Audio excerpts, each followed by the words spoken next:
The key to the offshore vault, secured for 12 years, suddenly felt lighter in her hand, not because of weight, but because it was now meaningless. Elias Vance had built his empire on the physics of leverage and the psychology of expectation. He moved through the world like a perfectly tuned instrument, calibrated to the exact frequency of power. At 48, he owned controlling interests in energy grids, private equity firms specializing in distressed assets, and 3 floors of prime Manhattan real estate designed solely for the purpose of housing his silence. His control was absolute, and it was architectural. Every meeting, every flight itinerary, every communication stream was filtered through Clara Thorne. She was not just his executive assistant. She was the operating system of his life. For 9 years, Clara had managed the interface between Elias Vance, the public titan, and Elias Vance, the private collector of secrets. Clara understood silence better than most people understood language. She had memorized the precise nonverbal vocabulary of a man whose net worth afforded him the luxury of never having to explain himself. She knew the difference between the sigh of mild annoyance and the intake of breath that signaled multi-million-dollar panic. She filed every piece of information with the cold precision of a forensic accountant. She handled the legitimate balance sheets and, crucially, the supplementary ledgers that were kept solely in her memory and one encrypted server known only to the 2 of them. These ledgers contained the foundation of the empire, the manipulated land deals in Cyprus, the shell corporations in the Cayman Islands designed to absorb political risk, the discrete payoffs that ensured certain environmental reports never saw the light of day. Elias called them his insurance. Clara called them the truth. The equilibrium was maintained by a singular unspoken contract. Elias provided unparalleled access, wealth, and proximity to power. Clara provided flawless execution, and most importantly, impenetrable discretion. They were 2 halves of an optimized machine. But even the most optimized machine can develop hairline fractures. The fracture began not with a financial error, but with a detail so small it would have been invisible to anyone else. Last Tuesday, while preparing the annual report for Vance Acquisitions, Clara noticed a 5-year-old wire transfer of $8 million flagged internally as a consulting. She had processed the fee herself years ago. She knew the recipient was not a consultant, but the former chief of staff for a congressional committee that had conveniently shelved a proposed bill detrimental to Vance's European energy investments. The transfer itself was standard operating procedure in their world, but this time, Elias had appended a cryptic, personalized note in the metadata, a quote from Marcus Aurelius about the necessity of sacrifice. Clara paused, her fingers hovering over the delete key. Elias never left unnecessary trails. He was digital clean. This quote was an admission, a moment of profound, self-aware moral vanity, buried where only she would ever see it. It suggested that he saw his actions not as corruption, but as tragic statecraft. That single quote shattered the clinical detachment Clara had maintained for 9 years. It was no longer just data. It was a character assessment. From that moment, the relationship shifted from partnership to surveillance. Elias, subtle as he was, sensed the change immediately. It was in the microscopic adjustments to her routine. She began confirming deadlines twice instead of once. Her gaze, previously focused just past his shoulder during dictation, now met his eyes for a fraction of a second longer, a fraction that felt like an accusation. He knew, not what she was planning, but that she was calculating. Elias Vance was not afraid of litigation. He was terrified of narrative control slipping away. A scandal managed internally was merely a market correction. A scandal dictated by a former confidant was annihilation. He watched her across the mahogany expanse of the boardroom table, bathed in the expensive, filtered light of the 70th floor. He recognized the look in her eyes. It was the same chilling neutrality he used when he was about to sign a document that would ruin someone's life.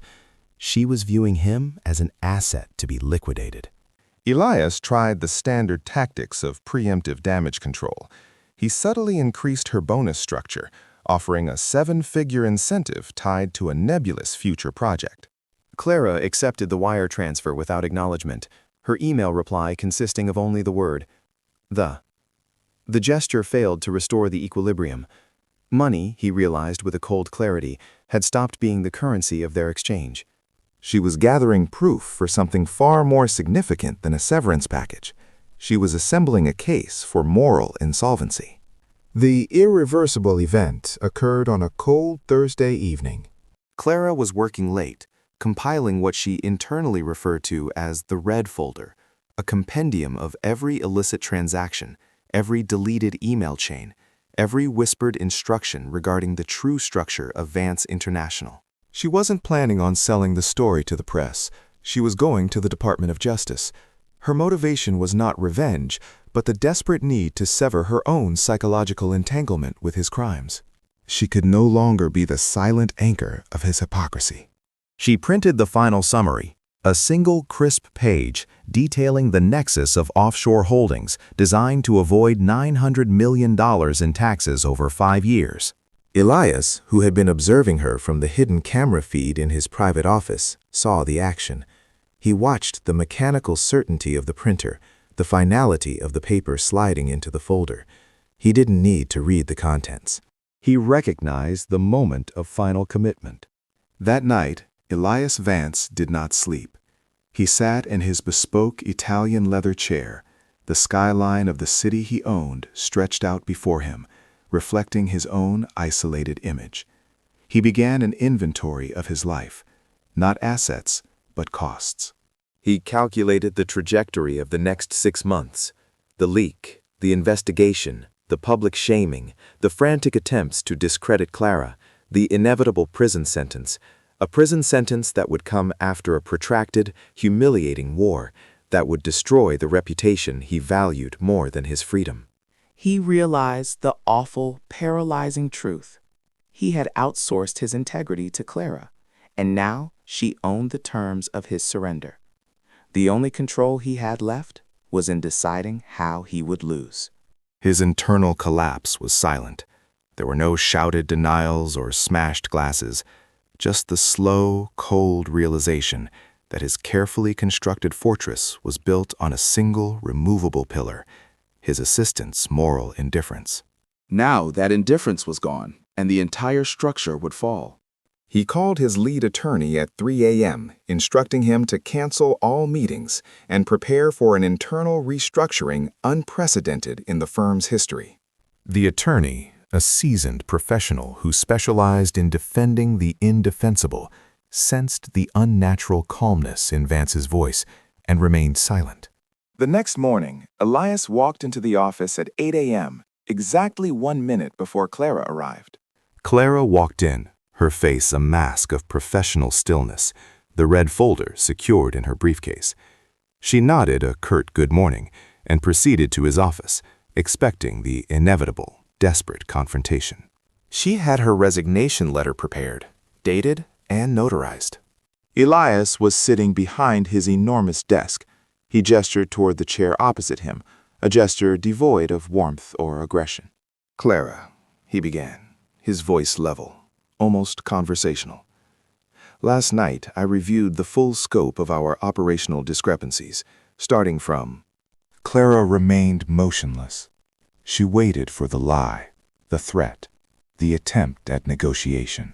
"You have the files," Elias continued, leaning back slightly, linking his fingers. "You have the full narrative. I appreciate the thoroughness. It is exactly the precision I hired you." He paused, letting the weight of the statement settle. The silence in the room was immense, the sound of 50,000 square feet of power holding its breath. "I have calculated the probability of successful defense," Elias stated, citing a number based on years of legal warfare experience. "It is minimal.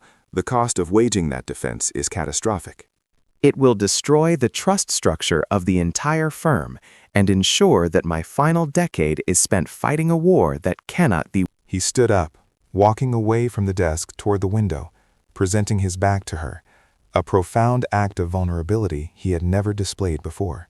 "You are planning to take this to the authorities," he said, not as a question, but as a confirmation of fact. Clara simply nodded once. Yes. Good, he said softly. He turned back. His face was devoid of the usual arrogance, replaced by a strange, almost serene acceptance. This was the moment of his restrained transformation. He was reclaiming the last vestiges of control by choosing the manner of his defeat. I am preempting you, Elias announced. I am going to confess everything, not to the extent that I protect the system, but to the extent that I protect my. Clara looked at him, completely thrown. This was the one scenario she had not prepared for. I am surrendering the entirety of Vance International to a newly formed independent trust, effective immediately, he explained, walking over to the office safe. He retrieved a heavy document, signed and dated that morning, witnessed by the senior legal partner. This is the deed of trust, he said, placing it gently on the desk, not sliding it toward her.